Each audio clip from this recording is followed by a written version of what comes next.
تعالوا نصيح بالعبرات يا أحباب علي الهادي المسيا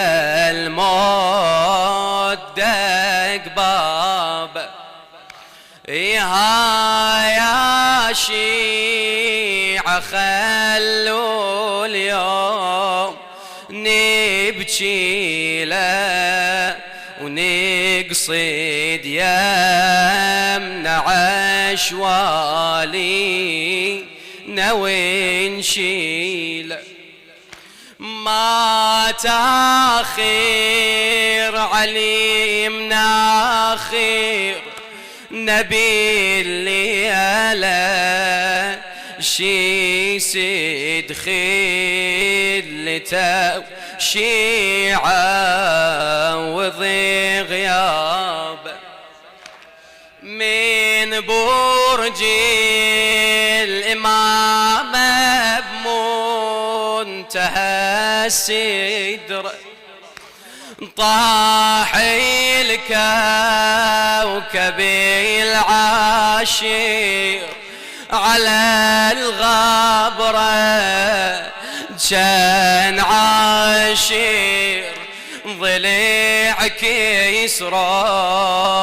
للزهرة من يوم السقيفة ضم ويصواب من يوم السقيفة ضم ويصواب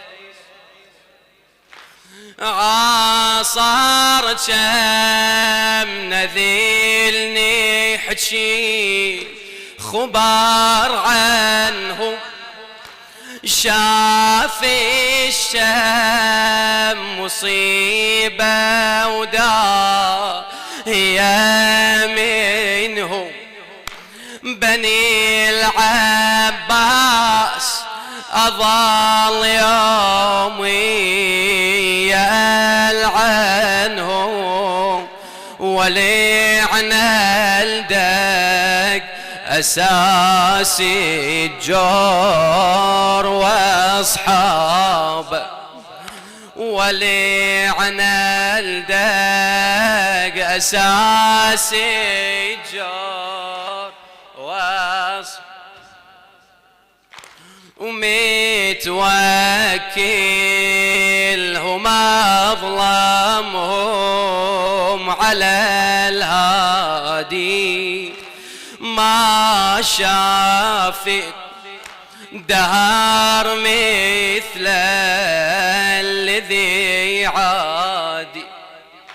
الله يبارك. ومتوكلهم أظلمهم على الهادي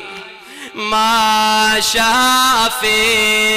الدهر مثل الذي عادي عليه يتجاسر بكل مجلسي ونادي وبنادي الخمور لابن النبي جاب الله يعين زينب بين ذيك الناس تنوح بمستحى وتبكي وتهابط الراس لا هو حسين يا مهلا أكل عباس وهي تصيح يا حسين ويم يا حسين